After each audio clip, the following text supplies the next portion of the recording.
ನಮಸ್ಕಾರ. ಆರೋಗ್ಯವೇ ಭಾಗ್ಯ ವಿಶೇಷ ಕಾರ್ಯಕ್ರಮಕ್ಕೆ ಸ್ವಾಗತ. ನಾನು ದಿವ್ಯೇಶ್ ಶ್ರೀದಾಸ್. ಆರೋಗ್ಯವೇ ಭಾಗ್ಯ ಅಂತ ಹೇಳ್ತೀವಿ, ಆದರೆ ಬದಲಾಗ್ತಾ ಇರುವಂತಹ ನಮ್ಮ ಜೀವನದ ಶೈಲಿಯಿಂದಾಗಿ ಸಾಕಷ್ಟು ಆರೋಗ್ಯದ ಸಮಸ್ಯೆ ಅನ್ನೋದು ಇತ್ತೀಚಿನ ದಿನಗಳಲ್ಲಿ ಹೆಚ್ಚಾಗ್ತಾ ಇದೆ. ಬಹಳ ಪ್ರಮುಖವಾಗಿ ನಾವು ನೋಡ್ತಾ ಹೋಗೋದಾದ್ರೆ IBS ಹಾಗೂ ಗ್ಯಾಸ್ಟ್ರೈಟಿಸ್ ಎಲ್ಲರನ್ನ ಕಾಡ್ತಾ ಇದೆ. ಹಾಗಾಗಿ ಈ ಗ್ಯಾಸ್ಟ್ರೈಟಿಸ್ ಅಂಡ್ IBS ಅಂದ್ರೆ ಏನು, ಯಾಕೆ ಈ ಸಮಸ್ಯೆ ಬರುತ್ತೆ, ಜೊತೆಗೆ ಇದಕ್ಕೆ ಇರ್ತಕ್ಕಂತಹ ಪರಿಹಾರಗಳೇನು ಅಂತ ತಿಳಿಸಿಕೊಡಲು ಹೋಮಿಯೋಕೇರ್ ಇಂಟರ್ನ್ಯಾಷನಲ್ ತಜ್ಞ ವೈದ್ಯರಾಗಿರ್ತಕ್ಕಂತಹ ಡಾಕ್ಟರ್ ಉಮರ್ ಅವರು ಇವತ್ತು ನಮ್ಮ ಜೊತೆಗಿದ್ದಾರೆ. ಸೊ ಬನ್ನಿ ಅವರನ್ನ ಕಾರ್ಯಕ್ರಮಕ್ಕೆ ವೆಲ್ಕಮ್ ಮಾಡೋಣ. ನಮಸ್ತೆ ಡಾಕ್ಟರ್, ಕಾರ್ಯಕ್ರಮಕ್ಕೆ ಸ್ವಾಗತ. ಹಲೋ. ಎಸ್ ಡಾಕ್ಟರ್, ಇನ್ನು ಇತ್ತೀಚಿನ ದಿನಗಳಲ್ಲಿ ಗ್ಯಾಸ್ಟ್ರೈಟಿಸ್ ಅಂಡ್ IBS ಅಂತ ನಾವೇನು ಹೇಳ್ತೀವಿ, ಹೆಚ್ಚಾಗಿ ಜನರನ್ನ ಕಾಡ್ತಾ ಇರೋದು ಸರ್ವೇ ಸಾಮಾನ್ಯ ಅಂತ ಹೇಳ್ಬೋದು. ಸೊ ನಾವು ಗ್ಯಾಸ್ಟ್ರೈಟಿಸ್ ಕುರಿತಂತೆ ಫಸ್ಟ್ ಮಾತಾಡ್ತಾ ಹೋಗೋಣ. ಅದರಲ್ಲೂ ಗ್ಯಾಸ್ಟ್ರಿಕ್ ಅಂತ ಹೇಳಿದ ತಕ್ಷಣ ಸರಿಯಾದ ಸಮಯಕ್ಕೆ ಯಾರು ಊಟ ಮಾಡಲ್ವೋ ಅವರಿಗೆ ಗ್ಯಾಸ್ಟ್ರಿಕ್ ಉಂಟಾಗುತ್ತೆ ಅಂತ ಹೇಳಿ ಕಾಮನ್ ಆಗಿ ಎಲ್ಲರೂ ಹೇಳ್ತಾರೆ. ಅದರ ಜೊತೆಗೆ ಇದೇನಾ ಮೇನ್ ರೀಸನ್ ಅಥವಾ ಬೇರೆ ಏನೆಲ್ಲ ಕಾರಣಗಳಿಂದ ಗ್ಯಾಸ್ಟ್ರೈಟಿಸ್ ಸಮಸ್ಯೆ ಜನರನ್ನ ಕಾಡುತ್ತೆ? ತಾವು ಹೇಳ್ತಿದ್ದಂಗೆ ಒಂದು ಊಟ ಸರಿಯಾದ ಟೈಮಲ್ಲಿ ಮಾಡಲಿಲ್ಲ ಅಂದರೆ ಒಂದು, ನಂತರ ಇದರ ಜೊತೆ ಸಾಕಷ್ಟು ಬೇರೆ ರೀಸನ್ಸು ನಾವು ನೋಡ್ತೀರಿ ಬೇರೆ ಗ್ಯಾಸ್ಟ್ರೈಟಿಸ್ ಬರೋದಕ್ಕೆ ಕಾರಣಗಳಾಗಬಹುದು. ಸಾಮಾನ್ಯವಾಗಿ ಒಂದು 3 ರೀಸನ್ಸ್ನ ನಾವು ಹೇಳ್ತೀರಿ. ಒಂದು ಹರಿ, ವರಿ ಆ್ಯಂಡ್ ಕರಿ ಅಂತ ನಾವು ಹೇಳ್ತೀರಿ. ಸೊ ಸ್ಪಷ್ಟವಾಗಿ ಅರ್ಥ ಮಾಡಿಸ್ಕೊಳೋದಕ್ಕೆ, ಸೊ ಹರಿ ಅಂತ ಹೇಳಿದಾಗ ತುಂಬ ಬೇಗ ಊಟ ಮಾಡೋದು, ಚೆನ್ನಾಗಿ ಊಟನ ನಾವು ಅಗದೆ ಹಾಗೆ ನುಂಗದಿರಬಹುದು. ಇದು ಒಂದು ತುಂಬ ಕಾಮನ್ ಕಾಸ್ನ ನಾವು ನೋಡ್ತೀರಿ. ಅದನ್ನು ಆದ ನಂತರ ತುಂಬ ಜಾಸ್ತಿ ಆತಂಕ ಪಡೋದಿರಬಹುದು, ಭಯ ಪಡೋದಿರಬಹುದು, ಆ್ಯಂಗ್ಸೈಟಿ ಇರಬಹುದು. ಇದ್ದಿದ್ದಾಗಲೂ ಕೂಡ ಈ ಒಂದು ಸಮಸ್ಯೆ ಬರುವ ಸಾಧ್ಯತೆ ಹೆಚ್ಚಿರುತ್ತೆ. ಅದರ ಜೊತೆ ಕರಿ ಅಂತ ನಾವು ಹೇಳ್ತೀರಿ, ಅಂದರೆ ತುಂಬ ಜಾಸ್ತಿ ಆಚೆ ಊಟ ಮಾಡೋದಿರಬಹುದು, ತುಂಬ ಜಾಸ್ತಿ ಖಾರದ ಪದಾರ್ಥ ಇರಬಹುದು. ಇದನ್ನು ನಾವು ತಿಂದಾಗ ಈ ಒಂದು ಗ್ಯಾಸ್ಟ್ರೈಟಿಸ್ ಸಮಸ್ಯೆ ಆಗಬಹುದು. So this is a very common reasons. ಅದರ ಜೊತೆ ನಾವು ನೋಡ್ತೀರಿ ವೇರ್ ಸರ್ಟನ್ ಮೆಡಿಕೇಷನ್ಸ್ನ ನಾವು ಲಾಂಗ್ ಟರ್ಮ್ ತಗೊಂಡಾಗ ಡ್ರಗ್ ಇಂಡ್ಯೂಸ್ಡ್ ಗ್ಯಾಸ್ಟ್ರೈಟಿಸ್ ಆಗಬಹುದು. ಸರ್ಟನ್ ಪೇನ್ ಕಿಲ್ಲರ್ಸ್ ಇರಬಹುದು ಅಥವಾ ಆ್ಯಂಟಿಬಯೋಟಿಕ್ಸ್ ಇರಬಹುದು. ಇದನ್ನು ತಗೊಂಡಾಗ ಈ ಒಂದು ಸಮಸ್ಯೆ ಆಗಬಹುದು. ಇದರ ಜೊತೆ ನಮ್ಮ ಹೊಟ್ಟೆಯ ಭಾಗದಲ್ಲಿ ಒಂದು ಬ್ಯಾಕ್ಟೀರಿಯಾ ಇರುತ್ತೆ, H. ಪೈಲೋರಿ ಅಂತ ನಾವು ಹೇಳ್ತೀರಿ. ಒಂದು ವೇಳೆ ಈ H. ಪೈಲೋರಿ ಇನ್ಫೆಕ್ಷನ್ ಹೆಚ್ಚಾದಾಗಲೂ ಕೂಡ ಈ ಒಂದು ಸಮಸ್ಯೆ ಬರಬಹುದು. ಸೊ ನಮ್ಮ ಇನ್ಫ್ರೀಕ್ವೆಂಟ್ ಫುಡ್ ಹ್ಯಾಬಿಟ್ಸ್ ಇರಬಹುದು, ಅಥವಾ ತುಂಬ ಜಾಸ್ತಿ ಸ್ಮೋಕಿಂಗ್ ಇರಬಹುದು, ಆಲ್ಕೋಹಾಲ್ ಕನ್ಸಂಪ್ಷನ್ ಇರಬಹುದು. ತುಂಬ ಜಾಸ್ತಿ ಮಾಡ್ತಾ ಇದ್ದಾಗಲೂ ಕೂಡ ಈ ಒಂದು ಸಮಸ್ಯೆ ಕಂಡುಬರ್ತಾ ಹೋಗುತ್ತೆ. ಸೊ ಈ ನಡುವೆ ನಾವು ನೋಡ್ತೀರಿ ಬೇರೆ ತುಂಬ ಜಾಸ್ತಿ ನಾವು ಜಂಕ್ ಫುಡ್ ಮೇಲೆ ಡಿಪೆಂಡ್ ಆಗಿರೋವಂಥದ್ದು ಇರಬಹುದು, ಅಥವಾ ಲ್ಯಾಕ್ ಆಫ್ ಎಕ್ಸಸೈಸ್ ಇರಬಹುದು. ಯಾವುದೇ ಥರದ ಒಂದು ವ್ಯಾಯಾಮ ಮಾಡೋದಿಲ್ಲ, ಒಂದೇ ಕಡೆ ಕೂತು ಕೆಲಸ ಮಾಡ್ತಿರ್ತೀರಿ. ಸೊ ಈ ಥರ ಆದಾಗಲೂ ಕೂಡ ಡೆಫಿನೆಟ್ಲಿ ಈ ಒಂದು ಗ್ಯಾಸ್ಟ್ರೈಟಿಸ್ ಬರೋದಕ್ಕೆ ರೀಸನ್ಸ್ ಆಗಬಹುದು. ಓಕೆ ಡಾಕ್ಟರ್, ಇನ್ನು ಗ್ಯಾಸ್ಟ್ರೈಟಿಸ್ ಅಂತ ಹೇಳಿದ್ರೆ ಏನೆಲ್ಲ ಸಿಂಪ್ಟಮ್ಸ್ಗಳು ಕಾಡುತ್ತೆ ಅಂತ? ತಾವು ಹೇಳ್ದಂಗೆ ಸ್ಟಾರ್ಟ್ ಮಾಡಿದಾಗ ಈಗ ಎಲ್ಲರಿಗೂ ಕೂಡ ಈ ಒಂದು ಸಮಸ್ಯೆ ಕಂಡು ಬರ್ತಿದೆ ಅಂತ ನಾವು ಹೇಳಬಹುದು. ಈಗ ನಾವು ದಿನ ಒಂದು 30-40 ಪೇಷಂಟ್ ನೋಡಿದ್ರೆ ಇದರಲ್ಲಿ ಸಾಕಷ್ಟು ಜನ ಹೇಳ್ತಾರೆ ನನಗೆ ಗ್ಯಾಸ್ಟ್ರಿಕ್ ಸಮಸ್ಯೆ ಇದೆ ಅಥವಾ ಗ್ಯಾಸ್ಟ್ರೈಟಿಸ್ ಆಗಿದೆ ಅಂತ ಹೇಳ್ತಾರೆ. So first and foremost gastritis ಅಂದರೆ ಏನು ಅಂತ ತಿಳ್ಕೊಳ್ಳೋದು ತುಂಬ ಇಂಪಾರ್ಟೆಂಟ್. ಈಗ ಗ್ಯಾಸ್ಟ್ರೈಟಿಸ್ ಅಂತ ಹೇಳಿದಾಗ ನಮ್ಮ ಹೊಟ್ಟೆಯ ಭಾಗದ ಲೈನಿಂಗ್ ಲೇಯರ್ ಏನಿರುತ್ತೋ ಆ ಭಾಗದಲ್ಲಿ ಊತ ಕಂಡುಬರೋದು, ಅಥವಾ ಆ ಭಾಗದಲ್ಲಿ ಸಣ್ಣದಾಗಿ ಆದಾಗ ಅದಕ್ಕೆ ನಾವು ಗ್ಯಾಸ್ಟ್ರೈಟಿಸ್ ಅಂತ ನಾವು ಹೇಳ್ತೀರಿ. ಸೊ ಈ ಗ್ಯಾಸ್ಟ್ರೈಟಿಸಲ್ಲಿ ಸಾಕಷ್ಟು ಬೇರೆ ಬೇರೆ ಥರದ ಒಂದು ಸಿಂಪ್ಟಮ್ಸ್ನ ನಾವು ನೋಡ್ತೀರಿ. ವೇರ್ ಸಿಂಪಲ್ ಸಿಂಪ್ಟಮ್ಸ್ ನಾವು ನೋಡಬಹುದು. ವೇರ್ ಒಂದು ಎದೆ ಉರಿ ಕಂಡುಬರೋದಿರಬಹುದು, ಹೊಟ್ಟೆ ಉಬ್ರಾಗೋದಿರಬಹುದು, ಅಥವಾ ಊಟ ಮಾಡಿದ ತಕ್ಷಣವೇ ಹೊಟ್ಟೆ ಒಂಥರ ಭಾರ ಆದಂಗೆ ಆಗೋದು, ಹುಳಿ ತೇಗ್ ಬರೋದಿರಬಹುದು, ಅಥವಾ ಗ್ಯಾಸ್ ಜಾಸ್ತಿ ಫಾರ್ಮ್ ಆಗೋದಿರಬಹುದು, ಗ್ಯಾಸ್ ಜಾಸ್ತಿ ಹೋಗೋದಿರಬಹುದು, ಮೇಲಿನ ಭಾಗದಲ್ಲಿ ಹೊಟ್ಟೆಯ ಭಾಗದಲ್ಲಿ ನೋವು ಕಂಡುಬರೋದಿರಬಹುದು.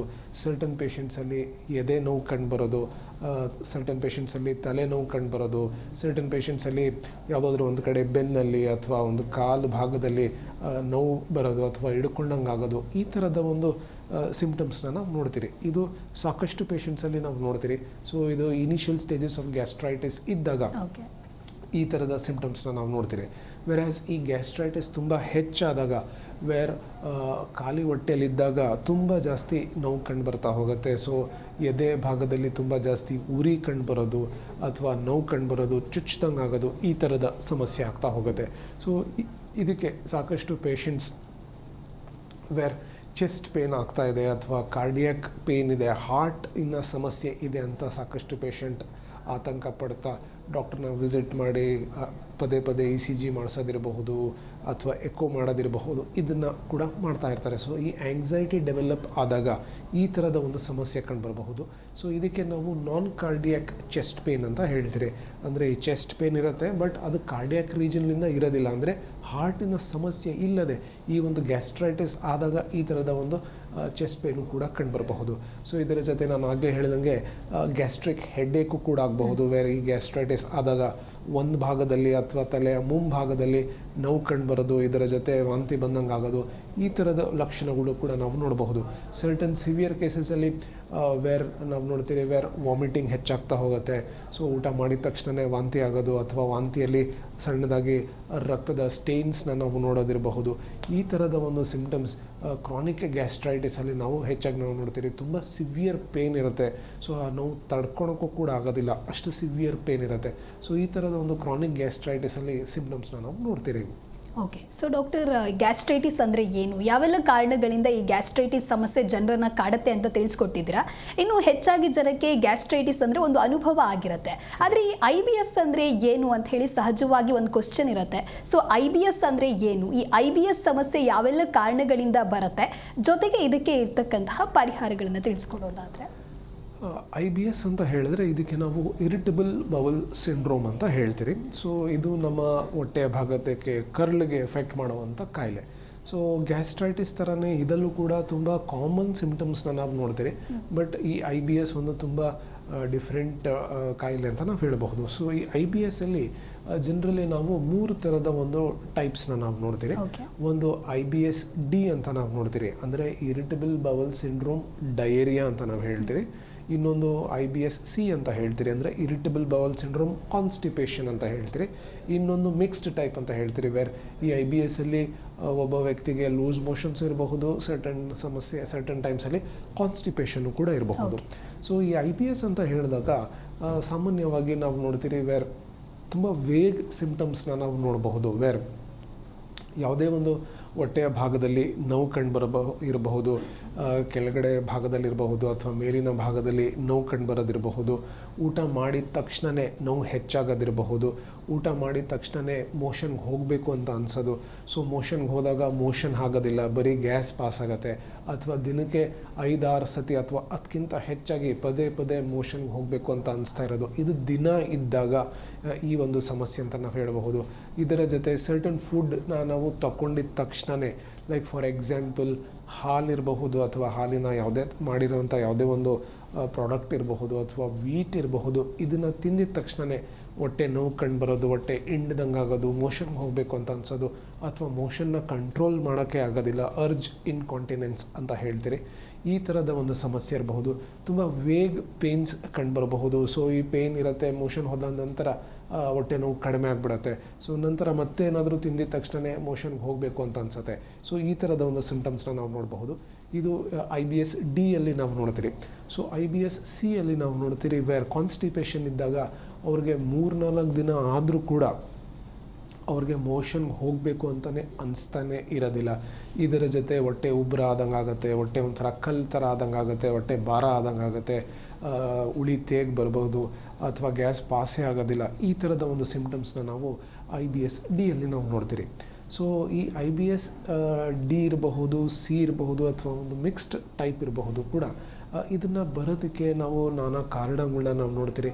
ಸೊ ಅದರಲ್ಲಿ ಒಂದು ತುಂಬ ಇಂಪಾರ್ಟೆಂಟ್ ಫ್ಯಾಕ್ಟರ್ನ ನಾವು ನೋಡ್ತೀರಿ, ವೇರ್ ನಮ್ಮ ಆ್ಯಂಗ್ಸೈಟಿ ಆಗ್ತಾ ಹೋದಾಗ, ವೇರ್ ನಾವು ಯಾವುದೇ ಒಂದು ವಿಚಾರಕ್ಕಿರಬಹುದು ಅಥವಾ ಇನ್ ಜನರಲ್ ನಾವು ತುಂಬ ಭಯ ಪಡೋದಿರಬಹುದು, ಆತಂಕ ಜಾಸ್ತಿ ಆಗೋದಿರಬಹುದು, ಇದ್ದಾಗ ಜನರಲಿ ಆ್ಯಂಕ್ಷಿಯಸ್ ಇಂಡಿವಿಜುವಲ್ಸಲ್ಲಿ ಈ ಒಂದು IBS ಸಮಸ್ಯೆನ ನಾವು ನೋಡ್ತೀರಿ. ಒಂದು ನಂತರ ಅಗೇನ್ ನಮ್ಮ ಫುಡ್ ಹ್ಯಾಬಿಟ್ಸ್ ನಾವು ಚೆನ್ನಾಗಿ ಇಟ್ಕೊಂಡಿರಲಿಲ್ಲ ಅಂದಾಗ, ವೇರ್ ನಾವು ಟೈಮ್ಲಿ ಫುಡ್ ತೊಗೊಳ್ತಾ ಇಲ್ಲ ಅಥವಾ ಊಟ ಚೆನ್ನಾಗಿ ನಾವು ಅಗದು ತಿಂತಾ ಇಲ್ಲ. ಒಂದು ದಿನ ತಿಂಡಿನ ನಾವು 8 ಗಂಟೆಗೆ ಮಾಡ್ತೀರಿ, ಇನ್ನೊಂದು ದಿನ 12 ಗಂಟೆಗೆ ಮಾಡ್ತೀರಿ. ಸೊ ಈ ಥರ ನಮ್ಮ ಫುಡ್ ಹ್ಯಾಬಿಟ್ಸ್ ಕರೆಕ್ಟಾಗಿರಲಿಲ್ಲ, ಚ್ಯೂವಿಂಗ್ ಹ್ಯಾಬಿಟ್ಸ್ ಕರೆಕ್ಟಾಗಿರಲಿಲ್ಲ ಅಂದರೆ ಈ ಒಂದು ಸಮಸ್ಯೆ ಬರಬಹುದು. ಅದರ ಜೊತೆ ಸ್ಟ್ರಾಂಗ್ ಫ್ಯಾಮಿಲಿಯಲ್ ಹಿಸ್ಟ್ರಿ ಇದ್ದಾಗ, ಅಂದರೆ ತಂದೆ ಅಥವಾ ತಾಯಿ ಅಥವಾ ಸರ್ಟನ್ ಬ್ಲಡ್ ರಿಲೇಟಿವ್ಸಲ್ಲಿ ಈ ಒಂದು IBS ಸಮಸ್ಯೆ ಇದ್ದರೆ ಮಕ್ಕಳಿಗೂ ಕೂಡ ಈ ಒಂದು IBS ಸಮಸ್ಯೆ ಬರಬಹುದು. ಸೊ ಜೆನೆಟಿಕಲಿ ಕೂಡ ಇದು ಕಾರಣ ಆಗುತ್ತೆ ಅಂತ. ಓಕೆ ಡಾಕ್ಟರ್, ಇನ್ನು IBS ಆ್ಯಂಡ್ ಗ್ಯಾಸ್ಟ್ರೈಟಿಸ್ ಅಂತ ಹೇಳಿದಾಗ ಹೋಮಿಯೋ ಕೇರ್ನಲ್ಲಿ ಯಾವ ರೀತಿಯ ಟ್ರೀಟ್ಮೆಂಟನ್ನು ನೀವು ನೀಡ್ತೀರಾ? ಬೇಸಿಕ್ಲಿ ಈ ಗ್ಯಾಸ್ಟ್ರೈಟಿಸ್ ಇರಬಹುದು ಅಥವಾ IBS ಇರಬಹುದು, ಇದನ್ನು ಫಸ್ಟ್ ಡಯಾಗ್ನೋಸ್ ಮಾಡೋದು ತುಂಬ ಇಂಪಾರ್ಟೆಂಟ್. ಸೊ ಡಯಾಗ್ನೋಸಿಸ್ ಮಾಡೋದಕ್ಕೆ ಒಂದು ಕ್ಲಿನಿಕಲ್ ಹಿಸ್ಟ್ರಿ ಇರಬಹುದು, ಅದರ ಜೊತೆ ಸರ್ಟನ್ ಇನ್ವೆಸ್ಟಿಗೇಷನ್ಸ್ ಅವಶ್ಯಕತೆ ಇದ್ದಾಗ ನಾವು ಮಾಡ್ತೀರಿ. ಸೊ ಇದನ್ನು ಮಾಡಿದ ನಂತರ ಇದಕ್ಕೆ ಟ್ರೀಟ್ ಮಾಡೋದಕ್ಕೆ ಫಸ್ಟ್ ಥಿಂಗ್ಸ್ ನಾವು ನೋಡ್ತೀರಿ ವೇರ್ ನಮ್ಮ ಫುಡ್ ಹ್ಯಾಬಿಟ್ಸ್ನ ಚೇಂಜ್ ಮಾಡ್ಕೊಳೋದು ತುಂಬ ಇಂಪಾರ್ಟೆಂಟ್. ಸೊ ಟೈಮ್ಲಿ ಫುಡ್ ತೊಗೊಳೋದಿರಬಹುದು, ಚೆನ್ನಾಗಿ ಅಗದು ತಿನ್ನೋದಿರಬಹುದು, ಸ್ಪೈಸಿ ಫುಡ್ನ ಅವಾಯ್ಡ್ ಮಾಡೋದಿರಬಹುದು. ಇದು ಒಂದು ತುಂಬ ಇಂಪಾರ್ಟೆಂಟ್ ಮೆಷರ್ ನಮ್ಮ ಟ್ರೀಟ್ಮೆಂಟ್ ಮಾಡೋದಕ್ಕೆ. ಸೊ ಇದಾದ ನಂತರ ಸರ್ಟನ್ ಮೆಡಿಕೇಷನ್ಸ್ನ ನಾವು ಕೊಡ್ತಾ ಹೋಗ್ತೀರಿ. ಸೊ ಇದಕ್ಕೆ ನಾವು ಕಾನ್ಸ್ಟಿಟ್ಯೂಷನಲ್ ಥೆರಪಿ ಅಂತ ನಾವು ಹೇಳ್ತೀರಿ. ಕಾನ್ಸ್ಟಿಟ್ಯೂಷನಲ್ ಥೆರಪಿ ಅಂತ ಹೇಳಿದಾಗ ಒಬ್ಬ ವ್ಯಕ್ತಿಯ ಲೈಫ್ ಸ್ಟೈಲ್ ಅನಲೈಸ್ ಮಾಡಿ, ಅವರ ಫಿಸಿಕಲ್ ಅಟ್ರಿಬ್ಯೂಟ್ಸ್ ಹೇಗಿದೆ, ಅವರ ಮೆಂಟಲ್ ಅಟ್ರಿಬ್ಯೂಟ್ಸ್ ಹೇಗಿದೆ, ಅವರ ಫ್ಯಾಮಿಲಿ ಹಿಸ್ಟ್ರಿಯಲ್ಲಿ ಯಾರಿಗಾದರೂ ಈ ಥರದ ಒಂದು ಸಮಸ್ಯೆ ಇದೆಯಾ, ಈ ಒಂದು ಸಮಸ್ಯೆ ಎಷ್ಟು ಮಟ್ಟಿಗೆ ತೊಂದರೆ ಕೊಡ್ತಾ ಇದೆ, ಇವನ್ನೆಲ್ಲ ಅನಲೈಸ್ ಮಾಡ್ತಾ ಸರ್ಟನ್ ಮೆಡಿಕೇಷನ್ಸ್ನ ನಾವು ಕೊಡ್ತೀರಿ. ಈಗ 10 ಜನ ಗ್ಯಾಸ್ಟ್ರೈಟಿಸ್ ಪೇಷಂಟ್ಸ್ ಇದ್ದಾಗ 10 ಜನಕ್ಕೂ ಔಷಧಿ ಬೇರೆ ಇರುತ್ತೆ. ಸೊ ಈಗ ಯಾವ ಕಾರಣದಿಂದ ಈ ಒಂದು ಗ್ಯಾಸ್ಟ್ರೈಟಿಸ್ ಆಗ್ತಾ ಇದೆ, ಒಂದು ನಮ್ಮ ಫುಡ್ ಹ್ಯಾಬಿಟ್ಸ್ ಕರೆಕ್ಟಾಗಿ ಇಲ್ದಿರೋ ಕಾರಣದಿಂದ ಆಗ್ತಿದೆಯಾ, ಅಥವಾ ನಮ್ಮ H. ಪೈಲೋರಿ ಬ್ಯಾಕ್ಟೀರಿಯಾ ಹೆಚ್ಚಾಗಿರೋದ್ರಿಂದ ಈ ಒಂದು ಸಮಸ್ಯೆ ಆಗ್ತಾ ಇದೆಯಾ, ಅಥವಾ ಆ್ಯಂಗ್ಸೈಟಿಯಿಂದ ಹೆಚ್ಚಾಗ್ತಿದೆಯಾ. ಸೊ ಇವನ್ನೆಲ್ಲ ಅನಲೈಸ್ ಮಾಡ್ತಾ ಯಾವ ಕಾರಣದಿಂದ ಆಗ್ತಿದೆ ಆ ಒಂದು ಕಾರಣನ ಐಡೆಂಟಿಫೈ ಮಾಡಿ ಅದನ್ನು ಟ್ರೀಟ್ ಮಾಡೋದಕ್ಕೆ ನಾವು ಕಾನ್ಸ್ಟಿಟ್ಯೂಷನಲ್ ಥೆರಪಿ ಅಂತ ಹೇಳ್ತೀವಿ. ಸೊ ಈ ಕಾನ್ಸ್ಟಿಟ್ಯೂಷನಲ್ ಥೆರಪಿ ನಾವು ಅಡ್ಮಿನಿಸ್ಟರ್ ಮಾಡ್ತಾ ಹೋದಾಗ ನಮ್ಮ ಹೊಟ್ಟೆಯ ಭಾಗದಲ್ಲಿ ಆ ಏನು ಒಂದು ಲೈನಿಂಗ್ ಲೇಯರಲ್ಲಿ ಊತ ಕಂಡು ಬಂದಿರತ್ತೋ ಅದು ಕ್ರಮೇಣ ಸರಿ ಆಗ್ತಾ ಹೋಗುತ್ತೆ. ಅಥವಾ ಈ ಕರ್ಲಲ್ಲಿ ಏನೊಂದು ಬಾರ್ಬರ್ಗೈಮೆ ಆ್ಯಕ್ಟಿವಿಟಿ ಹೆಚ್ಚಾಗಿರತ್ತೋ, ಬಬಲ್ ಮೂಮೆಂಟ್ ಕರೆಕ್ಟಾಗಿ ಆಗ್ತಿರೋದಿಲ್ವೋ ಆ ಮೂಮೆಂಟ್ಸ್ ಕರೆಕ್ಟ್ ಆಗ್ತಾ ಹೋಗುತ್ತೆ. ಸೊ ಈ ಥರ ಈ ಒಂದು ಕಾನ್ಸ್ಟಿಟ್ಯೂಷನಲ್ ಥೆರಪಿ ನಾವು ಅಡ್ಮಿನಿಸ್ಟರ್ ಮಾಡಿದಾಗ ನಮ್ಮ ದೇಹದಲ್ಲಿ ಏನು ಒಂದು ಇಂಬ್ಯಾಲೆನ್ಸ್ ಆಗಿರುತ್ತೋ ಆ ಇಂಬ್ಯಾಲೆನ್ಸ್ ಕ್ರಮೇಣ ಸರಿ ಆಗ್ತಾ ಹೋಗುತ್ತೆ. ವೇರ್ ಬೈ ಅದರಿಂದ ಆಗ್ತಿರುವಂಥ ಲಕ್ಷಣಗಳು ಕ್ರಮೇಣ ಕಡಿಮೆ ಆಗ್ತಾ ಹೋಗುತ್ತೆ. ಬಟ್ ಈ ಒಂದು ಕಾನ್ಸ್ಟಿಟ್ಯೂಷನಲ್ ಥೆರಪಿ ಜೊತೆ ಡಯಟ್ ಆ್ಯಂಡ್ ಎಕ್ಸಸೈಸ್ ತುಂಬಾ ಇಂಪಾರ್ಟೆಂಟ್ ಆಗುತ್ತೆ. ಸೊ ಅದನ್ನು ಫಾಲೋ ಮಾಡಿದ್ರೆ ಡೆಫಿನೆಟ್ಲಿ ಹೆಲ್ಪ್ ಆಗುತ್ತೆ. ಓಕೆ ಡಾಕ್ಟರ್, ಇನ್ನು IBS ಆ್ಯಂಡ್ ಗ್ಯಾಸ್ಟ್ರೈಟಿಸ್ ಕುರಿತಂತೆ ನಾವು ಮತ್ತಷ್ಟು ಮಾತನಾಡ್ತಾ ಹೋಗೋಣ. ಎಸ್ ಡಾಕ್ಟರ್, ಇನ್ನು ಗ್ಯಾಸ್ಟ್ರೈಟಿಸ್ ಕುರಿತಂತೆ ನಾವು ಮಾತನಾಡ್ತಾ ಇದ್ವಿ. ಯೂಶುವಲಿ ಗ್ಯಾಸ್ಟ್ರಿಕ್ ಇದೆ ಅಂತ ಹೇಳಿದ ತಕ್ಷಣ ಜನರು ಮೆಡಿಕಲ್ ಶಾಪ್ಗೆ ಹೋಗ್ತಾರೆ, ಟ್ಯಾಬ್ಲೆಟ್ಸ್ಗಳನ್ನು ತೆಗೆದುಕೊಂಡು ಬಂದುಬಿಡ್ತಾರೆ. ಸೊ ಇದೇ ರೀತಿ ಕಂಟಿನ್ಯೂ ಮಾಡಿದಾಗ ಏನೆಲ್ಲ ಸಮಸ್ಯೆಗಳು ಎದುರಾಗ್ಬೋದು ಡಾಕ್ಟರ್? ಸಾಮಾನ್ಯವಾಗಿ ಈ ಥರದ ಒಂದು ಸಮಸ್ಯೆ ಆದಾಗ ಅಥವಾ ನಾವು ನೋಡ್ತೀರಿ ಕ್ಲಿನಿಕಲ್ ಪ್ರಾಕ್ಟೀಸಲ್ಲಿ ಇದರಿಂದ 2 ಥರದ ಕಾಂಪ್ಲಿಕೇಶನ್ಸ್ ಆಗುತ್ತೆ. ಒಂದು ಡಿಸೀಸ್ ಕಾಂಪ್ಲಿಕೇಶನ್ ಅಂತ ಹೇಳ್ತೀರಿ, ಇನ್ನೊಂದು ಡ್ರಗ್ ಅಬ್ಯೂಸ್ ಅಂತ ನಾವು ಹೇಳ್ತೀರಿ. ಸೊ ಡಿಸೀಸ್ ಕಾಂಪ್ಲಿಕೇಶನ್ ಅಂತ ಹೇಳಿದಾಗ ಈಗ ಒಂದು ಕಾಯಿಲೆ ಬಂದಾಗ ಆ ಕಾಯಿಲೆನ ನಾವು ಕರೆಕ್ಟಾಗಿ ಟ್ರೀಟ್ ಮಾಡಲಿಲ್ಲ ಅಂದರೆ ಅದರಿಂದ ಉಂಟಾಗುವಂಥ ಕಾಂಪ್ಲಿಕೇಶನ್ಸ್ ಸಾಮಾನ್ಯವಾಗಿ ಗ್ಯಾಸ್ಟ್ರೈಟಿಸಲ್ಲಿ ನಾವು ನೋಡ್ತೀರಿ ವೇರ್ ಅಲ್ಸರ್ ಫಾರ್ಮೇಷನ್ ಆಗ್ತಾ ಹೋಗುತ್ತೆ. ವೇರ್ ಗ್ಯಾಸ್ಟ್ರಿಕ್ ಅಲ್ಸರ್ ಇರಬಹುದು, ಡಿಯೋಡಿನಲ್ ಅಲ್ಸರ್ ಇರಬಹುದು, ಈ ಒಂದು ಸಮಸ್ಯೆ ಆಗುತ್ತೆ. ಅಲ್ಸರ್ ಆದಾಗ ವೇರ್ ಇಂಟರ್ನಲ್ ಬ್ಲೀಡಿಂಗ್ ಆಗಬಹುದು, ಹೊಟ್ಟೆಯ ಭಾಗದಲ್ಲಿ ಅಥವಾ ಕರಳಲ್ಲೇ ನಮಗೆ ಗೊತ್ತಾಗ್ತಿಲ್ದಂಗೆ ಬ್ಲೀಡಿಂಗ್ ಆಗ್ತಾ ಹೋಗುತ್ತೆ. ಸೊ ಈ ಬ್ಲೀಡಿಂಗ್ ಆಗ್ತಾ ಹೋದಾಗ ನಮಗೆ ವೆಯ್ಟ್ ಲಾಸ್ ಆಗ್ತಾ ಹೋಗಬಹುದು. ಸೊ ನಾವು ಊಟ ಎಲ್ಲ ಚೆನ್ನಾಗಿ ಮಾಡ್ತಿರ್ತೀರಿ, ಆದರೂ ಕೂಡ ನಮಗೆ ತೂಕ ಕಡಿಮೆ ಆಗ್ತಾನೆ ಹೋಗುತ್ತೆ, ತಲೆ ಕೂದಲು ಉದುರ್ತಾ ಹೋಗುತ್ತೆ, ತುಂಬ ಜಾಸ್ತಿ ಸುಸ್ತಾಗ್ತಾ ಹೋಗುತ್ತೆ. ಸೊ ತುಟಿ ಎಲ್ಲ ಒಣಗೋಗುತ್ತೆ, ತುಟಿ ಎಲ್ಲ ಕ್ರ್ಯಾಕ್ಸ್ ಆಗ್ತಾ ಹೋಗುತ್ತೆ. ಸೊ ನಾಲ್ಗೆ ಮೇಲೆಲ್ಲ ಒಂಥರ ಉಣ್ಣು ಆಗ್ತಾ ಹೋಗುತ್ತೆ, ಮೋಷನ್ಸ್ ಕಪ್ಪು ಬಣ್ಣದಲ್ಲಿ ಹೋಗ್ತಾ ಹೋಗುತ್ತೆ. ಸೊ ಇದಕ್ಕೆ ನಾವು ಮಲಿನ ಅಂತ ನಾವು ಹೇಳ್ತೀರಿ. ಸೊ ಇಂಟರ್ನಲ್ ಬ್ಲೀಡಿಂಗ್ ಆದಾಗ ಈ ಒಂದು ತುಂಬಾ dreadful complications. So severe blood loss ಆಗ್ತಾ, ವೇರ್ ಹಿಮೋಗ್ಲೋಬಿನ್ ಪರ್ಸೆಂಟೇಜ್ ಒಂದು 6-7ಗೆ ಬಂದುಬಿಡಬಹುದು, 4ಗೆ ಬರಬಹುದು. ಸೊ ಈ ಥರ ಬಂದಾಗ ಹಾರ್ಟ್ ಸಮಸ್ಯೆ ಆಗೋದಕ್ಕೆ, ಹಾರ್ಟ್ ಫೇಲ್ಯೂರ್ ಆಗೋವಂಥ ಸಮಸ್ಯೆ ಆಗೋಕ್ಕೆ ಚಾನ್ಸಸ್ ಹೆಚ್ಚಿರುತ್ತೆ. ಸೊ ಇಂಟರ್ನಲ್ ಬ್ಲೀಡಿಂಗ್ ಆಗಿ ಈ ಥರದ ಒಂದು ಸಮಸ್ಯೆ ಬರಬಹುದು. ಅಥವಾ ನಾವು ನೋಡ್ತೀರಿ ವೇರ್ ಈ ಅಲ್ಸರ್ ಪರ್ಫೋರೇಟ್ ಆಗಿಬಿಡುತ್ತೆ, ಅಂದರೆ ಒಡೆದೋಗ್ಬಿಡುತ್ತೆ. ಸೊ ಅದು ಒಡೆದೋದಾಗ it will be an acute abdomen ಅಂತ ನಾವು ಹೇಳ್ತೀರಿ. ಅಂದರೆ ಅದು ಒಂದು ತುಂಬ ಎಮರ್ಜೆನ್ಸಿ ಕಂಡೀಷನ್ ವೇರ್ ಇಮಿಡಿಯೇಟಾಗಿ ಸರ್ಜರಿ ಮಾಡುವಂಥ ಸಮಸ್ಯೆ ಇರುತ್ತೆ. ಸೊ ಇದೇ ಥರ ಡ್ರಗ್ ಅಬ್ಯೂಸ್ ಅಂತ ನಾವು ಹೇಳಿದಾಗ ಈಗ ಸಾಮಾನ್ಯವಾಗಿ ಎಲ್ಲರೂ ಕೂಡ ಗ್ಯಾಸ್ಟ್ರಿಕ್ ಮಾತ್ರೆ ಅವರಾಗೋರೇ ತಗೊಂಡು ತಿನ್ನುವಂಥದ್ದನ್ನು ನಾವು ನೋಡ್ತೀರಿ. So certain medicines long term ತಗೊಂಡಾಗ ರೀಸೆಂಟ್ ಸ್ಟಡೀಸ್ ಪ್ರಕಾರ ನಾವು ನೋಡಿದ್ದೀರಿ ವೇರ್ ಸರ್ಟನ್ ಮೆಡಿಸಿನ್ಸ್ ಗ್ಯಾಸ್ಟ್ರೈಟಿಸಿಗೆ ಏನು ಯೂಸ್ ಮಾಡ್ತಿದ್ದೀರಿ ಇದನ್ನು ಲಾಂಗ್ ಟರ್ಮ್ ಯೂಸ್ ಮಾಡಿದಾಗ ಅದರಿಂದ ನಮ್ಮ ಬೋನ್ ಡೆನ್ಸಿಟಿ ಏನಿದೆಯೋ ಇದು ಕಡಿಮೆ ಆಗೋದಕ್ಕೆ ಹೆಚ್ಚಾಗಿ ನಾವು ನೋಡಬಹುದು. ವೇರ್ ಮೂಳೆ ವೀಕ್ ಆಗ್ತಾ ಹೋಗುತ್ತೆ ಒಂದು. ನಂತರ ಸರ್ಟನ್ ಕಿಡ್ನಿ ಸಮಸ್ಯೆಸ್ ಆಗಬಹುದು, ವೇರ್ ಕಿಡ್ನಿ ಫಂಕ್ಷನಿಂಗ್ ಏನಿದೆಯೋ ಈ ಕಿಡ್ನಿ ಫಂಕ್ಷನಿಂಗ್ ಹ್ಯಾಂಪರ್ ಆಗ್ತಾ ಹೋಗುತ್ತೆ. ಸೊ ಈ ಥರದ ಒಂದು ಕಾಂಪ್ಲಿಕೇಶನ್ಸ್ನ ನಾವು ಲಾಂಗ್ ಟರ್ಮ್ ಅಥವಾ ಈ ಒಂದು ಡ್ರಗ್ ಅಬ್ಯೂಸ್ಲಿಂದ ನಾವು ನೋಡುವಂಥ ಪಾಸಿಬಿಲಿಟೀಸ್ನ ನಾವು ನೋಡ್ತೀರಿ.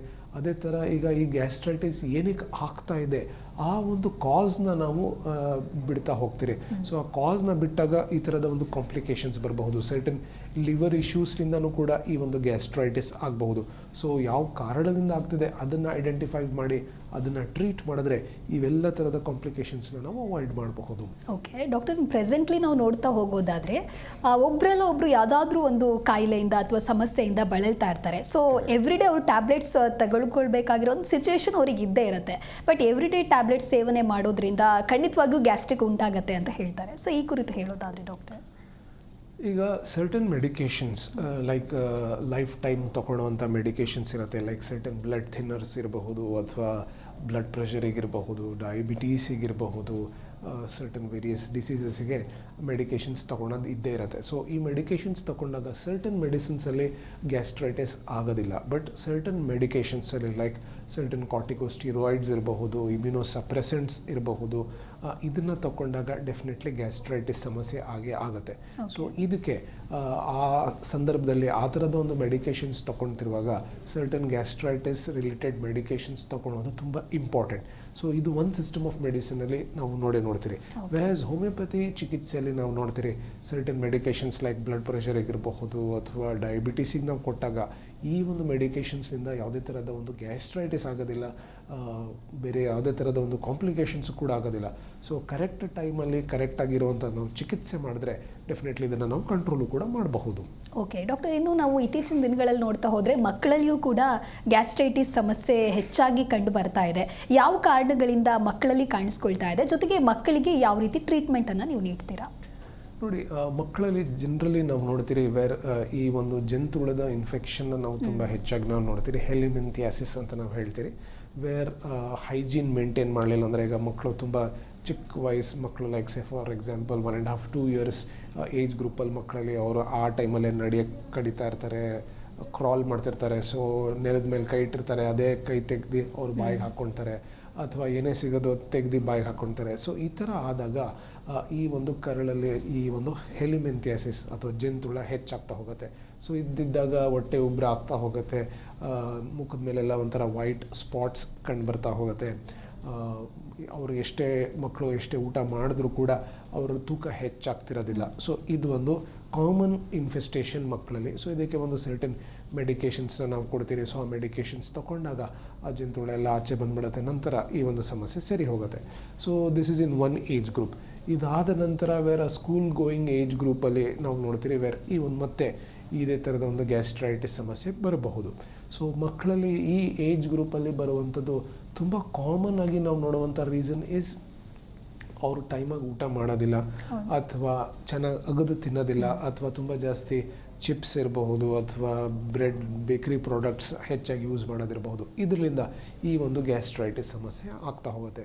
ಸೊ ಇವರಲ್ಲೂ ಕೂಡ ಈ ಏಜ್ ಗ್ರೂಪಲ್ಲೂ ಕೂಡ ಅಗೇನ್ ಸರ್ಟನ್ ಕಾನ್ಸ್ಟಿಟ್ಯೂಷನಲ್ ಥೆರಪಿ ಇರಬಹುದು, ಆನಂತರ ಫುಡ್ ಹ್ಯಾಬಿಟ್ಸ್ನ ಚೇಂಜ್ ಮಾಡೋದಿರಬಹುದು. ಇದನ್ನು ಮಾಡೋದು ತುಂಬ ಇಂಪಾರ್ಟೆಂಟ್.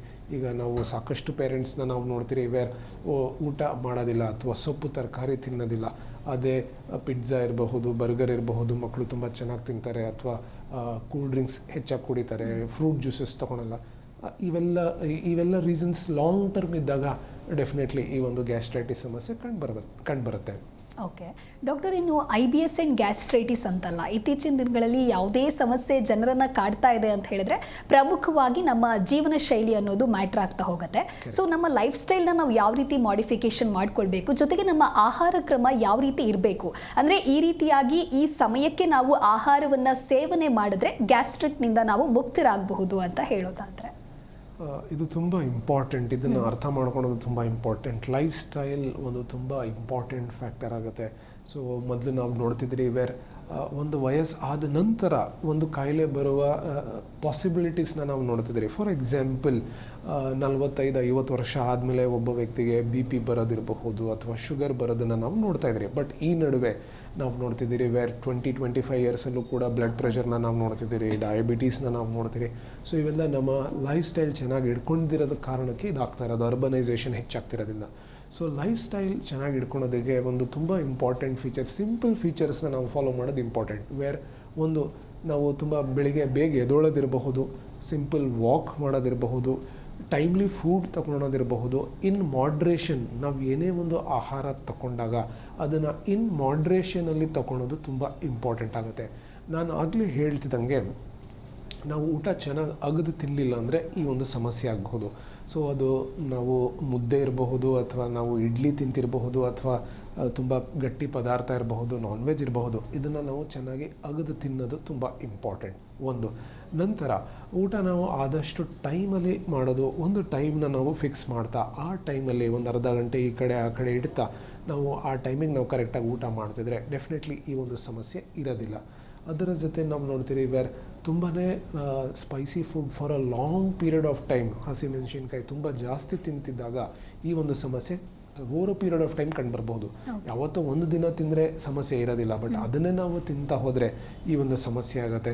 ಅದರ ಜೊತೆ ನಾವು ನೋಡ್ತೀರಿ ಈ ನಡುವೆ ನಾವು ರಾತ್ರಿ ಊಟ ಮಾಡೋದು ಸಾಮಾನ್ಯವಾಗಿ ನಾವು ನೋಡ್ತೀರಿ ಎಲ್ಲರೂ ಊಟ ಮಾಡೋದು ಲೇಟ್ ಆಗ್ತಿದೆ. ಊಟ ಮಾಡಿದ ತಕ್ಷಣವೇ ಮೊಬೈಲ್ನ ನೋಡೋದು ಅಥವಾ ಟಿ ವಿ ನೋಡೋದು, ನಂತರ ಮಲ್ಕೊಳೋದು. ಸೊ ಇದನ್ನು ನಾವು ಮಾಡ್ತಾ ಹೋಗ್ತೀರಿ. ಸೊ ಇದನ್ನು ಮಾಡಿದಾಗಲೂ ಕೂಡ over a period of time definitely ಈ ಒಂದು ಗ್ಯಾಸ್ಟ್ರೈಟಿಸ್ ಸಮಸ್ಯೆ ಆಗುತ್ತೆ. ಸೊ ಊಟ ಮಾಡಿ ಅಟ್ಲೀಸ್ಟ್ ಒಂದು 2 ಗಂಟೆ ಆದ ನಂತರನೇ ನಾವು ಮಲ್ಕೊಳ್ಬೇಕಾಗತ್ತೆ. ಸೊ ಈ ಥರ ನಮ್ಮ ಫುಡ್ ಹ್ಯಾಬಿಟ್ಸ್ನ, ನಮ್ಮ ಲೈಫ್ ಸ್ಟೈಲ್ನ ನಾವು ಚೇಂಜ್ ಮಾಡ್ಕೊಳೋದು ತುಂಬ ಇಂಪಾರ್ಟೆಂಟ್. ಸಾಕಷ್ಟು ಪೇಷಂಟ್ಸಲ್ಲಿ ನಾವು ನೋಡ್ತೀರಿ ಈ ಲೈಫ್ ಸ್ಟೈಲ್ ಚೇಂಜಸ್ ಮಾಡ್ತಾ ಹೋದಾಗ ಇನಿಷಿಯಲ್ ಸ್ಟೇಜಸ್ಸಲ್ಲಿ ನಾವು ನೋಡ್ತೀರಿ ವಿತೌಟ್ ಎನಿ ಮೆಡಿಸಿನ್ಸು ಕೂಡ ಈ ಒಂದು ಗ್ಯಾಸ್ಟ್ರೈಟಿಸ್ ಇರಬಹುದು, IBSನ ನಾವು ಸರಿ ಮಾಡ್ತಾ ಹೋಗಬಹುದು. ಸೊ ಒಂದು ವೇಳೆ ಈ ಲೈಫ್ ಸ್ಟೈಲ್ ಚೇಂಜಸ್ ಮಾಡು ಕೂಡ ಚೇಂಜಸ್ ಆಗ್ತಿದ್ದಾಗ ಆಗ ನಾವು ಮೆಡಿಕೇಷನ್ಸ್ನ ನಾವು ಅಡ್ಮಿನಿಸ್ಟರ್ ಮಾಡ್ತಾ ಹೋಗ್ತೀರಿ. ಸೊ ಲೈಫ್ ಸ್ಟೈಲ್, ನಮ್ಮ ಚ್ಯೂವಿಂಗ್ ಹ್ಯಾಬಿಟ್ಸ್ ಇರಬಹುದು, ಈಟಿಂಗ್ ಹ್ಯಾಬಿಟ್ಸ್ ಇರಬಹುದು, ತುಂಬ ಇಂಪಾರ್ಟೆಂಟ್. ಸೊ ಇದನ್ನು ನಾವು ಸರಿ ಮಾಡಿಕೊಂಡ್ರೆ ಈ ಒಂದು ಕಾಯಿಲೆ ಬರದಿದ್ದಂಗೂ ಕೂಡ ನಾವು ನೋಡ್ಕೊಳ್ಬಹುದು. ಒಂದು ವೇಳೆ ಗ್ಯಾಸ್ಟ್ರೈಟಿಸ್ ಸಮಸ್ಯೆ ಆಗಿದ್ದರೆ ಅಥವಾ IBS ಆಗಿದ್ರೂ ಕೂಡ ಟ್ರೀಟ್ಮೆಂಟ್ ಜೊತೆ ನಮ್ಮ ಲೈಫ್ ಸ್ಟೈಲ್ ಚೇಂಜ್ ಮಾಡಿಕೊಂಡ್ರೆ ಟ್ರೀಟ್ಮೆಂಟ್ ಅದರ ಎಫಿಕಸಿ ತುಂಬ ಚೆನ್ನಾಗಾಗುತ್ತೆ, ಕಾಂಪ್ಲಿಕೇಶನ್ಸ್ನ ನಾವು ಅವಾಯ್ಡ್ ಮಾಡಬಹುದು. ಸೊ ಡೆಫಿನೆಟ್ಲಿ ಲೈಫ್ ಸ್ಟೈಲ್ ಒಂದು ತುಂಬ ಇಂಪಾರ್ಟೆಂಟ್ ಫೀಚರ್ ಅಂತ ಹೇಳಬಹುದು. ಓಕೆ ಡಾಕ್ಟರ್, ಇನ್ನು ಕೆಲವರು ಲೈಫ್ ಸ್ಟೈಲು ಚೆನ್ನಾಗೇ ಇರುತ್ತೆ, ಯೋಗ ಮಾಡ್ತಾ ಇರ್ತಾರೆ, ವಾಕ್ ಮಾಡ್ತಾ ಇರ್ತಾರೆ, ಆದರೂ ಕೂಡ ಅವರಲ್ಲಿ ಗ್ಯಾಸ್ಟ್ರೈಟಿಸ್ ಸಮಸ್ಯೆ ಇರುತ್ತೆ, ಯಾಕೆ ಅಂತ ಹೇಳಿ ಡಾಕ್ಟರ್? ಸರ್ಟನ್ ಕಂಡೀಷನ್ಸಲ್ಲಿ ಒಂದು ನಾವು ಆಟೋ ಇಮ್ಯೂನ್ ಡಿಸೀಸ್ ಅಂತ ನಾವು ಹೇಳ್ತೇವೆ. ನಮ್ಮ ದೇಹದ ನಮ್ಮ ನಮ್ಮ ಇಮ್ಯೂನ್ ಸಿಸ್ಟಮ್ ಏನಿರುತ್ತೋ ಈ ಇಮ್ಯೂನ್ ಸಿಸ್ಟಮ್ ಹೆಚ್ಚಾಗಿ ನಮ್ಮ ಹೆಲ್ತಿ ಸೆಲ್ಸ್ನ ಟಾರ್ಗೆಟ್ ಮಾಡಿ ಡೆಸ್ಟ್ರಾಯ್ ಮಾಡ್ತಾ ಹೋಗುತ್ತೆ. ಸೊ ಇದರಲ್ಲಿ ನಾವು ನೋಡ್ತೀರಿ certain auto immune diseases like liver diseases ಇದ್ದಾಗ ಈ ಒಂದು ಗ್ಯಾಸ್ಟ್ರೈಟಿಸ್ ಆಗಬಹುದು. ಸೊ ಇದಾಗೋದಕ್ಕೆ ನಾವು ರೆಟ್ರೋಸ್ಪೆಕ್ಟಿವ್ಲಿ ನಾವು ಸಾಕಷ್ಟು ಅನಲೈಸ್ ಮಾಡಿದಾಗ ಒಂದು ಸ್ಟ್ರಾಂಗ್ ಫ್ಯಾಮಿಲಿ ಹಿಸ್ಟ್ರಿನ ನಾವು ನೋಡ್ತೀರಿ. ಒಂದು ಸರ್ಟನ್ ಕೇಸಸಲ್ಲಿ ಫ್ಯಾಮಿಲಿ ಹಿಸ್ಟ್ರಿ ಇಲ್ಲದಿದ್ದರೂ ಕೂಡ ಈ ಒಂದು ಪರ್ಟಿಕ್ಯುಲರ್ ಪೇಷಂಟ್ಸಲ್ಲಿ ಈ ಒಂದು ಸಮಸ್ಯೆ ಬರಬಹುದು. ಸೊ ಇದಕ್ಕೆ ನಾವು ಆಟ್ರೋಜೆನಿಕ್ ಕಾಸಸ್ ಅಂತ ಹೇಳ್ತೀರಿ. ವಿತೌಟ್ ಎನಿ ರೀಸನ್, ಯಾವುದೇ ಒಂದು ಕಾರಣ ಇಲ್ಲದೆ ಈ ಥರದ ಒಂದು ಸಮಸ್ಯೆ ಪ್ರೆಸೆಂಟ್ ಆಗಬಹುದು. ಬಟ್ ಇದು ರಿಲೇಟಿವ್ಲಿ ಕಡಿಮೆ ಪ್ರಮಾಣದಲ್ಲಿ ನಾವು ನೋಡ್ತೀರಿ. ಅಂದರೆ ಈಗ 10 ಜನದ ಒಂದು ಪೇಷಂಟ್ಸ್ನ ನಾವು ನೋಡಿದಾಗ 10 ಜನದಲ್ಲಿ ಯಾರಿಗಾದ್ರೂ ಒಬ್ಬರಲ್ಲಿ ಈ ಥರದ ಲೈಫ್ ಸ್ಟೈಲ್ ಚೆನ್ನಾಗಿ ಇಟ್ಕೊಂಡು ಆದರೂ ಕೂಡ ಇವರಲ್ಲಿ ಈ ಒಂದು ಸಮಸ್ಯೆ ಬರುವ ಸಾಧ್ಯತೆ ಇರಬಹುದು. ಬರೀ 1% ನಾವು ನೋಡ್ತೀರಿ. ಅದರ್ವೈಸ್ ಜನರಲಿ ನಮ್ಮ ಲೈಫ್ ಸ್ಟೈಲ್ನ ನಾವು ಚೆನ್ನಾಗಿ ಇಟ್ಕೊಂಡ್ರೆ ಈ ಒಂದು ಸಮಸ್ಯೆ ಬರೆದಿದಂಗೂ ಕೂಡ ನೋಡ್ಕೊಳ್ಬಹುದು. ಇನ್ನೊಂದು ನಾವು ನೋಡ್ತೀರಿ ತುಂಬ ಜಾಸ್ತಿ ಮೆಂಟಲ್ ಸ್ಟ್ರೆಸ್ ಇದ್ದಾಗ, ಲೈಕ್ ಆಂಗ್ಸೈಟಿ ಆ್ಯಂಡ್ ಫೋಬಿಯಾ ಜಾಸ್ತಿ ಇದ್ದಾಗಲೂ ಕೂಡ ಈ ಒಂದು ಸಮಸ್ಯೆ ಬರಬಹುದು. ಸೊ ನಾವು ನೋಡ್ತೀರಿ ಸರ್ಟನ್ ತುಂಬ ಚೆನ್ನಾಗಿ ಲೈಫ್ ಸ್ಟೈಲ್ ಫಾಲೋ ಮಾಡ್ತಿರ್ತಾರೆ, ಎಕ್ಸಸೈಸ್ ಮಾಡ್ತಿರ್ತಾರೆ, ಫುಡ್ ಹ್ಯಾಬಿಟ್ಸ್ ಚೆನ್ನಾಗಿರುತ್ತೆ, ಬಟ್ ಮೆಂಟಲ್ ವರೀಸ್ ತುಂಬ ಜಾಸ್ತಿ ಆಂಗ್ಸೈಟಿ ಆ್ಯಂಡ್ ಫಿಯರ್ ಇದ್ದಾಗಲೂ ಕೂಡ ಈ ಒಂದು ಸಮಸ್ಯೆ ಬರಬಹುದು. ಓಕೆ ಡಾಕ್ಟರ್, ಇದು ಗ್ಯಾಸ್ಟ್ರೈಟಿಸ್ ಮತ್ತು IBS ಅಂತ ನೋಡಿದಾಗ ರಿಯಕರೆನ್ಸ್ ಪ್ರಮಾಣ ಯಾವಾಗ, ಜೊತೆಗೆ ಎಷ್ಟು ಮಟ್ಟಿಗಿರುತ್ತೆ ಅಂತ ಹೇಳಿ? ಗ್ಯಾಸ್ಟ್ರೈಟಿಸ್ ಆ್ಯಂಡ್ IBS ಅಲ್ಲಿ ಎರಡೂ ಕೂಡ ನಮ್ಮ ಲೈಫ್ ಸ್ಟೈಲನ್ನು ನಾವು ಚೆನ್ನಾಗಿ ಇಟ್ಕೊಂಡಿಲ್ಲ ಅಂದರೆ ಡೆಫಿನೆಟ್ಲಿ ರಿಯಕರೆನ್ಸ್ ತುಂಬಾ ಜಾಸ್ತಿ ಇರುತ್ತೆ. ಸೊ ಅದರಲ್ಲೂ ಕೂಡ ಗ್ಯಾಸ್ಟ್ರೈಟಿಸ್ ತುಂಬ ಫ್ರೀಕ್ವೆಂಟಾಗಿ ಬರಬಹುದು. ಬಿಕಾಸ್ ಈ ಗ್ಯಾಸ್ಟ್ರೈಟಿಸ್ ನಮ್ಮ ಆಹಾರದ ಮೇಲೆ ಡಿಪೆಂಡ್ ಆಗುತ್ತೆ. ನಂತರ ನಾವು ಸರ್ಟನ್ ಮೆಡಿಕೇಷನ್ಸ್ನ ನಾವು ತೊಗೊಳೋದು ಅವಶ್ಯಕತೆ ಇದ್ದಾಗ ಈ ಒಂದು ಗ್ಯಾಸ್ಟ್ರೈಟಿಸ್ ಬರಬಹುದು. ಸೊ ಈ ಗ್ಯಾಸ್ಟ್ರೈಟಿಸ್ ಬರ್ದಿದ್ದಕ್ಕೆ ನಾವು ನೋಡ್ಕೊಳೋದಕ್ಕೆ ಕ್ರಾನಿಕ್ ಗ್ಯಾಸ್ಟ್ರೈಟಿಸ್ ಆಗಿದ್ರೆ, ಅಕ್ಯೂಟ್ ಗ್ಯಾಸ್ಟ್ರೈಟಿಸ್ ಸರ್ಟನ್ ಇಂಡಿವಿಜುವಲ್ಸಲ್ಲಿ ಸೆಲ್ಫ್ ಲಿಮಿಟಿಂಗ್ ಇರುತ್ತೆ. ಅಂದರೆ ಅದಕ್ಕೆ ನಾವು ಚಿಕಿತ್ಸೆ ತೊಗೊಳ್ಳಿಲ್ಲ ಅಂದ್ರೂ ಕೂಡ ಅದಾಗದೆ ಸರಿ ಹೋಗ್ಬಿಡುತ್ತೆ. ವೆರಾಸ್ ಒಂದು ಕ್ರಾನಿಕ್ ಗ್ಯಾಸ್ಟ್ರೈಟಿಸ್ ಆದಾಗ ಇನ್ ರೆಮಿಷನ್ಸಲ್ಲೂ ಕೂಡ ನಾವು ನೋಡ್ಬೋದು, where for a brief period of time, ಸುಮಾರು ತಿಂಗಳು ಒಬ್ಬ ವ್ಯಕ್ತಿಗೆ ಯಾವುದೇ ಥರದ ಸಿಮ್ಟಮ್ಸ್ ಇರೋದಿಲ್ಲ, ನಂತರ ಸಡನ್ನಾಗಿ ಮತ್ತೆ ಸಿಮ್ಟಮ್ಸ್ ಕಂಡು ಬರಬಹುದು. ಅದೇ ಥರ IBS ಅಲ್ಲೂ ಕೂಡ ಆಗಬಹುದು. ಸೊ ಇದರಲ್ಲಿ ನಾವು ನೋಡ್ತೀರಿ ವೇರ್ ನಮ್ಮ ಲೈಫ್ ಸ್ಟೈಲನ್ನು ನಾವು ಚೆನ್ನಾಗಿ ಇಟ್ಕೊಂಡಿರಲಿಲ್ಲ ಅಥವಾ ನಮ್ಮ ಫುಡ್ ಹ್ಯಾಬಿಟ್ಸ್ನ ನಾವು ಕರೆಕ್ಟಾಗಿ ಫಾಲೋ ಮಾಡಲಿಲ್ಲ ಅಂದರೆ ಈ ಸಮಸ್ಯೆ ಮತ್ತೆ ಬರುತ್ತೆ. ಫಾರ್ ಎಕ್ಸಾಂಪಲ್, ಈಗ ಸರ್ಟನ್ ಪೇಷಂಟ್ಸ್ ನಮ್ಮ ಹತ್ರ ಬರ್ತಾರೆ ವೇರ್ ಈ ಗ್ಯಾಸ್ಟ್ರೈಟಿಸ್ ಅನ್ಟೈಮ್ಲಿ ಫುಡ್ ತೊಗೊಳೋದ್ರಿಂದ ಇರಬಹುದು, ತುಂಬ ಜಾಸ್ತಿ ಆಲ್ಕೋಹಾಲ್ ಕನ್ಸಂಪ್ಷನ್ ತೊಗೊಳೋದ್ರಿಂದ ಈ ಒಂದು ಸಮಸ್ಯೆ ಆಗ್ತಿರುತ್ತೆ. ಸೊ ಡ್ಯೂರಿಂಗ್ ಟ್ರೀಟ್ಮೆಂಟ್ ಇವೆಲ್ಲ ಸರಿ ಮಾಡ್ಕೊತಾರೆ. ಸೊ ಎಲ್ಲ ಸರಿ ಆದ ನಂತರ ಮತ್ತೆ ಅದೇ ಥರದ ಅನ್ಟೈಮ್ಲಿ ಫುಡ್ ಇರಬಹುದು ಅಥವಾ ತುಂಬ ಜಾಸ್ತಿ ಸ್ಮೋಕಿಂಗ್ ಅಥವಾ ಆಲ್ಕೋಹಾಲ್ ಕನ್ಸಂಪ್ಷನ್ ತುಂಬಾ ಜಾಸ್ತಿ ಮಾಡ್ತಾ ಹೋದರೆ ಮತ್ತೆ ಈ ಒಂದು ಸಮಸ್ಯೆ ಬರಬಹುದು. ಸೊ ಈ ಒಂದು ರಿಲ್ಯಾಪ್ಸ್ ಆಗೋದಕ್ಕೆ ನಮ್ಮ ಲೈಫ್ ಸ್ಟೈಲ್ ಒಂದು ಮೇನ್ ರೀಸನ್ ಅಥವಾ ಏನೊಂದು ಕಾಂಟ್ರಿಬ್ಯೂಟಿಂಗ್ ಫ್ಯಾಕ್ಟರ್, ಒಂದು ಮೇಂಟೈನಿಂಗ್ ಕಾಸ್ ಇರುತ್ತೋ ಅದನ್ನು ನಾವು ಸರಿ ಮಾಡ್ಕೊಳೋದು ಇಂಪಾರ್ಟೆಂಟ್. ಸೊ ಅದನ್ನು ನಾವು ಸರಿ ಮಾಡಲಿಲ್ಲ ಅಂದರೆ ಮತ್ತೆ ಈ ಒಂದು ಸಮಸ್ಯೆ ಬಂದೇ ಬರುತ್ತೆ. ಸೊ ಡ್ಯೂರಿಂಗ್ ಟ್ರೀಟ್ಮೆಂಟ್ ನಾವು ಹೇಗೆ ಒಂದು ನಮ್ಮ ಫುಡ್ ಹ್ಯಾಬಿಟ್ಸ್ನ ನಾವು ಚೇಂಜ್ ಮಾಡಿರ್ತೀರಿ, ಎಕ್ಸಸೈಸ್ ಪ್ಯಾಟರ್ನ್ ನಾವು ಫಾಲೋ ಮಾಡ್ತಿರ್ತೀರಿ, ಅದನ್ನು ಹಾಗೆ ಕಂಟಿನ್ಯೂ ಮಾಡಿದ್ರೆ ಈ ಸಮಸ್ಯೆ ಮತ್ತೆ ಬರದಂಗೂ ಕೂಡ ನಾವು ನೋಡ್ಕೊಳ್ಬಹುದು. ಓಕೆ ಡಾಕ್ಟರ್, ಇನ್ನು ನಮ್ಮ ಇವತ್ತಿನ ಕಾರ್ಯಕ್ರಮದಲ್ಲಿ IBS ಆ್ಯಂಡ್ ಗ್ಯಾಸ್ಟ್ರೈಟಿಸ್ ಅಂದರೆ ಏನು ಅಂತ ಹೇಳಿ ಸಂಪೂರ್ಣ ಮಾಹಿತಿಯನ್ನು ತಿಳಿಸ್ಕೊಟ್ಟಿದ್ದೀರಾ. ಥ್ಯಾಂಕ್ ಯು ಡಾಕ್ಟರ್, ಕಾರ್ಯಕ್ರಮಕ್ಕೆ ಆಗಮಿಸೋದಕ್ಕಾಗಿ. My pleasure. ಎಸ್, ನೋಡಿದ್ರಲ್ವಾ ವೀಕ್ಷಕರೇ, ನಮ್ಮ ಇವತ್ತಿನ ಕಾರ್ಯಕ್ರಮದಲ್ಲಿ ಗ್ಯಾಸ್ಟ್ರೈಟಿಸ್ ಆ್ಯಂಡ್ IBS ಅಂದರೆ ಏನು, ಯಾಕೆ ಈ ಸಮಸ್ಯೆ ಬರುತ್ತೆ, ಜೊತೆಗೆ ಇದಕ್ಕೆ ಇರ್ತಕ್ಕಂತಹ ಪರಿಹಾರಗಳೇನು ಅಂತ ಹೇಳಿ ಡಾಕ್ಟರ್ ನಿಮಗೆ ತಿಳಿಸ್ಕೊಟ್ಟಿದ್ದಾರೆ. ನೀವು ಕೂಡ IBS ಆ್ಯಂಡ್ ಗ್ಯಾಸ್ಟ್ರೈಟಿಸ್ ಸಮಸ್ಯೆಯಿಂದ ಬಳಲ್ತಾ ಇದ್ರೆ ನಿಮ್ಮ TV ಸ್ಕ್ರೀನ್ ಮೇಲೆ ಲಭ್ಯವಾಗ್ತಾ ಇರುವಂತಹ ಈ ಸಂಖ್ಯೆಗೆ ಕರೆ ಮಾಡಬಹುದು, ಡಾಕ್ಟರ್ ಜೊತೆಗೆ ಮಾತನಾಡಬಹುದು, ಭೇಟಿ ಆಗಬಹುದು ಹಾಗೂ ನಿಮ್ಮ ಸಮಸ್ಯೆಗೆ ಸೂಕ್ತ ಪರಿಹಾರವನ್ನು ಕಂಡುಕೊಳ್ಬಹುದು ಅಂತ ಹೇಳ್ತಾ ನೋಡ್ತಾ ಇರಿ ಜಿ ಕನ್ನಡ ನ್ಯೂಸ್, ಸತ್ಯವೇ ಸುದ್ದಿಯ ಜೀವಾಳ. ವಾಸಿಯಾಗದ ಆರೋಗ್ಯ ಸಮಸ್ಯೆ ನಿಮ್ಮನ್ನ ಕಾಡ್ತಿದೆಯಾ? ಹಾಗಿದ್ರೆ ಚಿಂತೆ ಬಿಡಿ, ನಮ್ಮ ಹೋಮಿಯೋ ಕೇರ್ಗೆ ಬನ್ನಿ. ಹೋಮಿಯೋ ಕೇರ್ ಇಂಟರ್ನ್ಯಾಷನಲ್ ಹಲವು ಆರೋಗ್ಯ ಸಮಸ್ಯೆಗಳಿಗೆ ಸಿಗಲಿದೆ ಸೂಕ್ತ ಪರಿಹಾರ. ನೇರ ಭೇಟಿಗೆ ಸಂಪರ್ಕಿಸಿ 9550 00 1133 1800 10 81 21 212.